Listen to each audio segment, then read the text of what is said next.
Okay, so number three, I think I'm the only person that's seen this out of us. It's called Black Bear. It is by a guy who is mostly an actor. You probably never heard of him. I don't know. His name is Lawrence Michael Levine. He's both director and writer of this film. It stars Aubrey Plaza. I hope I pronounced her first name correctly. And Christopher Abbott, who is I would say upcoming actor. He's getting into more and more interesting films. The first time I saw him was in The Sinner, where I at the time called him the bargain bin Jon Snow because he really looked like Kit Harington a lot. But surprisingly, he is shaping up to be one of my favorite actors. It And is this good. movie is quite interesting. The guy who made it, as I said, mostly an actor, it's his second feature film. The first one I haven't seen it. It's called Wild Canaries, 2014. Comedy crime or something. But this, I would call it, IMDb lists Black Bear as a comedy drama. I would say it definitely is a dark comedy in a way, but I would call it more of a thriller drama. Because it's a bit difficult to explain. Basically, it's, so you have one movie, bear with me, but there's two stories. Two completely different stories, but they're at the same location and with the same actors, right? And it's not intercut in the sense like other films, I don't know, like whatever, Magnolia or something, where the intercut stories. It's like literally the first 50% of the film is one story, and the second 50% is another, where it kind of changes gears. Same actors, same location. It takes place at this house next to a lake in the U.S. You know, countryside, kind of typical American family, not family home, but holiday home by the lake. So the first story, there's three main actors. There's another girl, Sarah Gordon, Gaydon actually, not Gordon. Sarah Gaydon. You'll recognize her if you see her. Anyway, the first half is more like Aubrey Plaza plays this actress, filmmaker who I guess she rented a room in that house with Airbnb or something as a retreat to write her next film. And it kind of turns into this evening sequence where they're all talking around the table and it gets quite psychological and they talk about films, why they make films and relationships, and it gets a bit philosophical, you know. And there's a bit of tension in the room, and it reminded me a bit of Woody Allen, but in a kind of modern way. Woody Allen when it comes to themes, you know, like romance and you know, you know, deep important questions. Let's say. Now the second half is actually the part I prefer. I know I'm going to take probably more than 2 minutes, but You bear with have me. already. You have already. Yeah, let me finish. Let me finish because it's hard to explain what this film is about. The second half it switches gears, so the couple is instead Aubrey Plaza and Christopher Abbott, and Sarah Gaydon is an actress, and they're actually filming a movie at the lake house, and he's the director. And the whole point of that second half is so he's married with the actress Aubrey Plaza, who's starring in his own film, and he's trying to get the best performance possible out of her, and he really does the sickest, most disturbing mind games you could possibly imagine just to make her do this crying scene, this crazy acting scene, right? And it's just so fucked up. It's so intense, the film. It's very captivating. The acting is amazing, really. It's a bit of a tour de force. You might see it a bit as an acting Oscar bait, but I mean, nobody got nominated, so that's debunked immediately. It's two stories in one, but some people are put off by that. You'll see like a mixed audience reception. I think it's just because of the switching of gears. People just didn't get it. But if you just take it as two separate stories with some themes in common, it's great acting, amazing writing, very original, and super intense film. I would recommend to anyone, especially people that are really like watching good acting. That's all I have to say. Yeah. I guess none of you have any idea what this movie No, is. I know what it is. so- I know what it is. I just didn't know Dave looked like he was going to jump in there. I didn't want to interrupt No. him. No, yeah, Black Bear is something actually was on my list, and then I don't know what happened to it. It didn't get bumped by anything. It's just I think I forgot about it because you'd actually spoken to me about this a few Yeah, months ago. yeah, I mentioned it after I saw it. Yeah. Yeah, you told me about it, and then like boom, I'm like, yeah, I need to see this movie, and then I don't know what happened, but I'll make sure to actually watch it soon because it sounds quite interesting, and I'm a fan of the actors as well. Yeah, if you like something that's super intense, just keeps you watching, and it has substance, you know. I like your bargain bin. Was it bargain bin Jon Snow? Yeah. Even though now he's starting to like progress. Yeah, actually, It's he's like- in better things than Kit Harington after yeah, season he's- 8. he's- God. He was Really in destroyed all their careers. Sweet Virginia. Not to take too much time, but if you guys get a second, watch Sweet Virginia. That was a good movie. Sweet Virginia. Yes. Wasn't it West Virginia? Sweet No. Virginia. I hope it's Sweet Virginia. Virginia. I'll get back to you if I'm wrong, but it's that was good. And he's in that one. What's it? Christopher Abbott, right? He was in that one. Yes. It was good. Indie-ish, small scale movie, but it was good. All right, I'm done. Jer, any comments regarding Black Bear? We have a few seconds If left. you have no idea what I'm talking about, you can just give me the impressions that you got from my explanation. I have no real idea. Though it sounds interesting, I probably might pick it up. Oh, sorry, I had one thing. Would you consider, is it experimental? Like the way you explained it, it seems like very few movies are done that way. Like, was it? Did you see it as an experimental film, or no? Did they make it easier to follow? I would say no. It is very straightforward when it comes to following it. It's just that literally it changes gears in the middle, and some themes are maintained, like the romance themes. For example, in the first half, Christopher Abbott and Sarah Gadon are the ones in a relationship. In the second half, they switched, so it's Aubrey Plaza and Christopher Abbott, and there's jealousy in both stories. You know. Okay. All right. So it does have these commonalities, but they're completely different. Like the reason they're both in the same setting, but the reason why they're at the lake house and the time of day as well. The first one is in the evening mostly. The when they're filming, it becomes it's daytime if I remember correctly.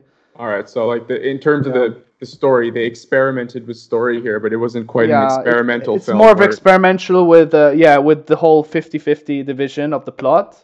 And the things that are common between them thematically is interesting how it is how it crosses over in that way. But I would say as a watching experience, it's as straightforward as a movie can be.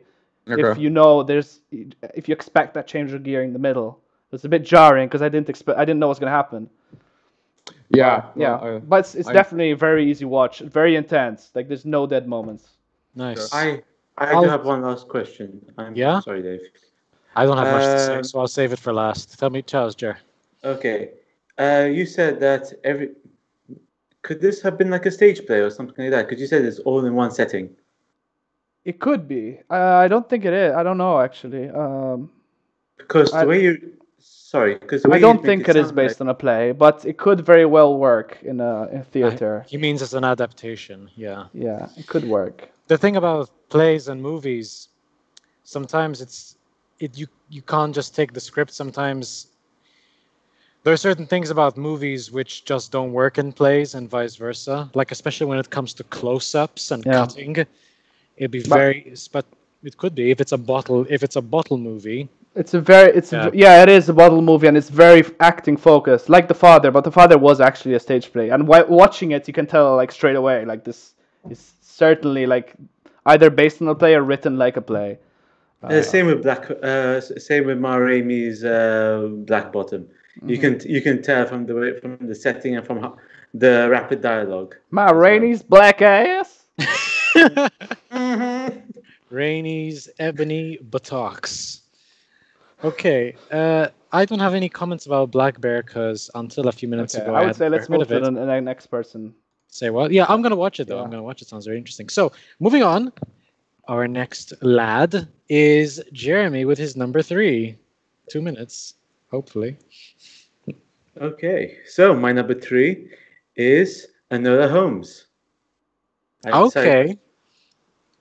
Honestly, I watched through the film. It was by far it was one of the more calming adventure films that came out in 2020, and it was sort of a relief to the trash that came out before. You know, and most of the time when I have to go through reviews, I went through a whole bunch of stinkers. So when I finally reached that film, when I finally reached Enola Holmes, I was like, oh, thank God, finally a decent one. I've gone through like 20 of these. And when I watched it, it was quite good. I mean, Millie Bobby Brown performed admirably.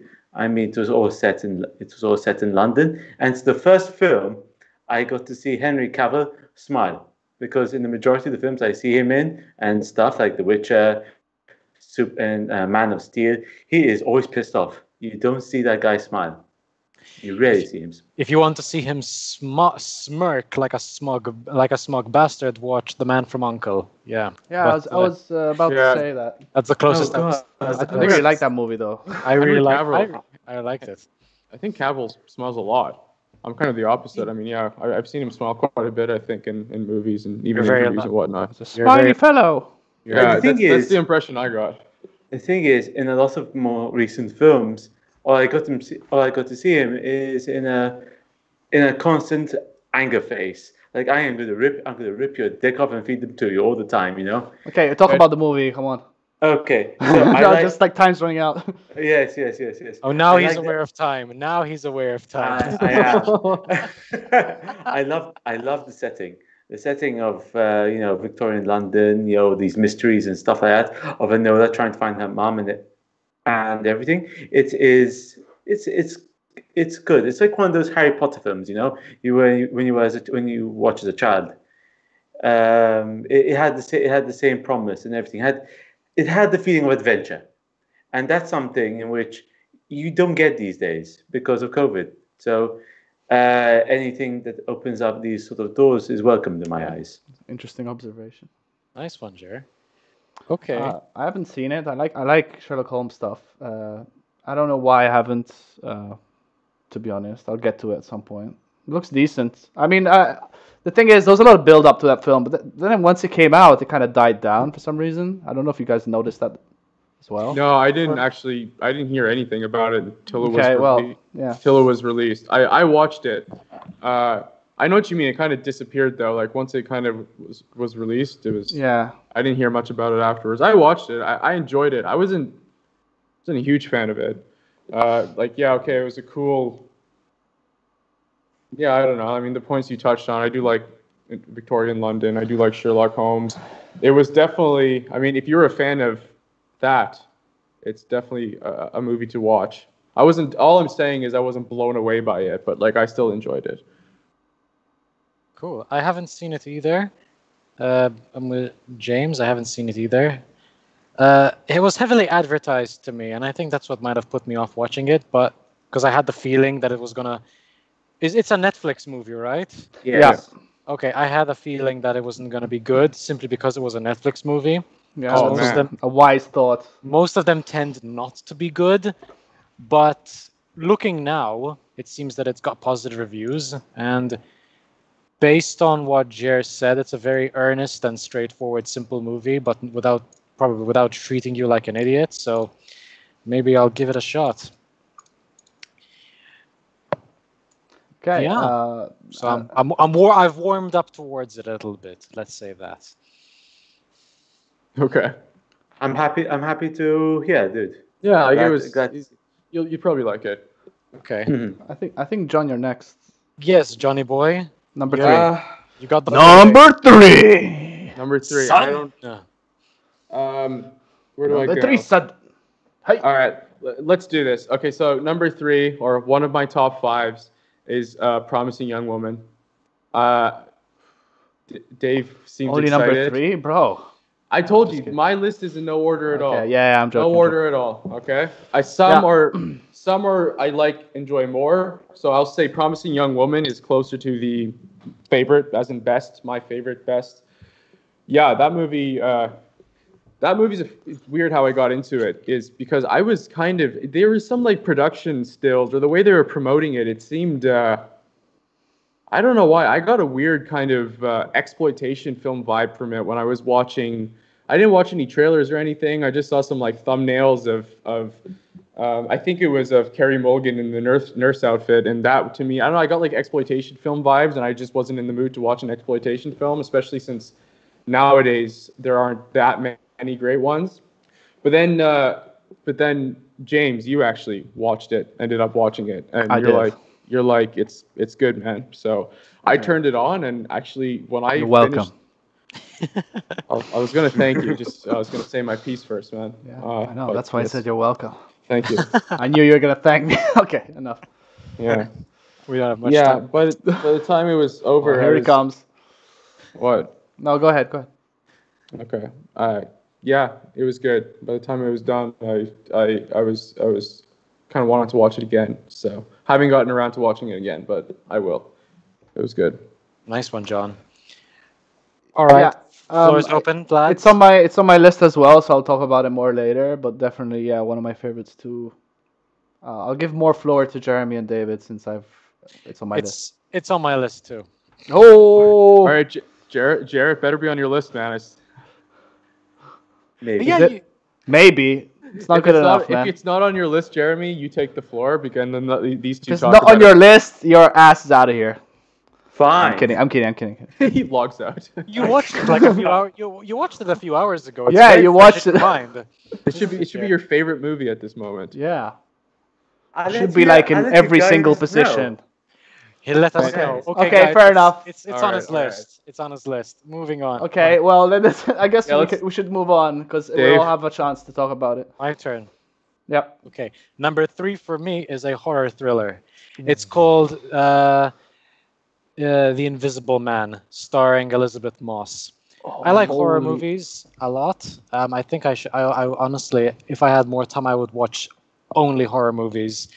What I liked about this movie was that whole fear of the unknown kind of thing. Sort of like nothing is scary, or rather, there the whole time. In the sense, the antagonist, as the name implies, is invisible. And I like how it's played a lot. Spoilers, bro. Dude. I like how it's played a lot sometimes. This is like an adaptation of the book, The Invisible Man. This was meant to be part of that whole Universal Monsters cinematic universe. It was meant to follow, I think, that Tom Cruise Mummy movie, but then that fell apart, so it became its own thing and was repackaged and repurposed. And this movie is pretty much, it's about like abusive relationships and surviving them and stuff. I won't really get into that too much. But what I liked a lot about this movie was like the unsettling feeling, like the camera is pointing at the room and you can't see anything. You can't see any visible threats, but you get the feeling that something might be there. I think it would be a lot like maybe, I don't know, maybe Paranormal Activity, even though I haven't seen that movie, so I can't comment. And what I like a lot about this movie is that it switches gears midway through. Again, I don't want to give away too much, but there's a bit of a shift midway through the movie once everything has been made clear, and then it just becomes more about winning, overcoming the obstacle. And I found the ending of this movie to be immensely satisfying. There's a word, I won't give it away, but like Tenet. I'll call it. I called it right before it came on. I was like, yes. Anyway, this movie was good. It's worth it, and I don't know, it was quite creative and interesting. So that's my number 3, The Invisible Man. That's a good one to mention. I mean, it's not on my list, but I remember I really liked it, and I think nobody expected it to be good. Everyone expected it to be terrible. Some people found it bad. I'm not sure why. I think it's just they were expecting it to be so bad, and then they watched it. They just saw the bad things in it. But if you actually look at it like from an unbiased point of view, hopefully as unbiased as possible, you'll find that there's like great filmmaking, a lot of playing with the camera with this whole like there's the frame is empty but it's not because Yes, visible, and it's very tense and a lot of twists and turns, man. It's just a fun, good horror film. Yeah, and I really liked it. And it's tense from the beginning. And Yeah, that's exactly. a lot of showing and not telling. Like within the first 20 to 30 seconds, I was already what's it called, on the edge of my seat. I was already sweating. No, the filmmaking is really good in that. Yeah. I was already sweating. Yeah, my heart was pounding. I was like, if you watch it, you know what I mean. Jaron, John, any comments? I think up until towards the end of 2020, that and Tenet were like the best films of 2020 because they were like the only ones noticed. It wasn't until like the end of 2020 when people started really hunting and looking for these like whether they're online releases or these small indie releases that happen to just be, I don't know, released at a film festival and then kind of disappeared because of COVID.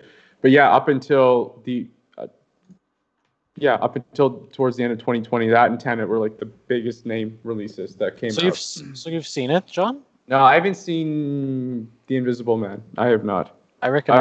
was gonna get into what happened. Yeah, no, you definitely should see it. It's really good. No, I did start that movie, and I don't have an excuse on why I turned it off.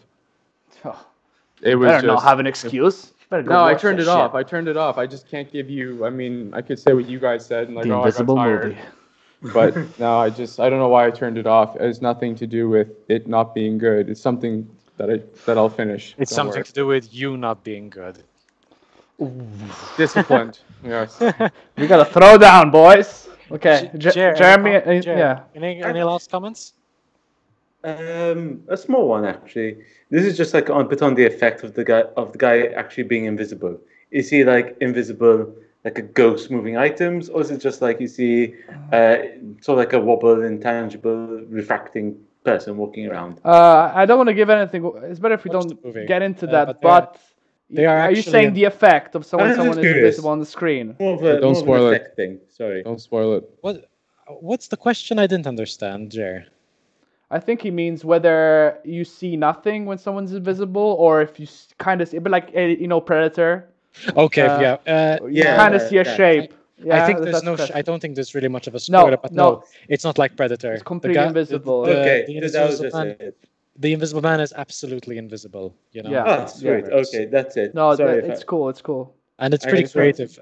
It might be worth a second rewatch because Oh yeah, no, I do apparently- want to watch it again. It Actually, might be worth a rewatch because there are certain very subtle sounds you hear in the film that implies that somebody is there, and I didn't catch them, and I think it might be worth just watching it, Yeah. knowing the twist and knowing everything ahead of time.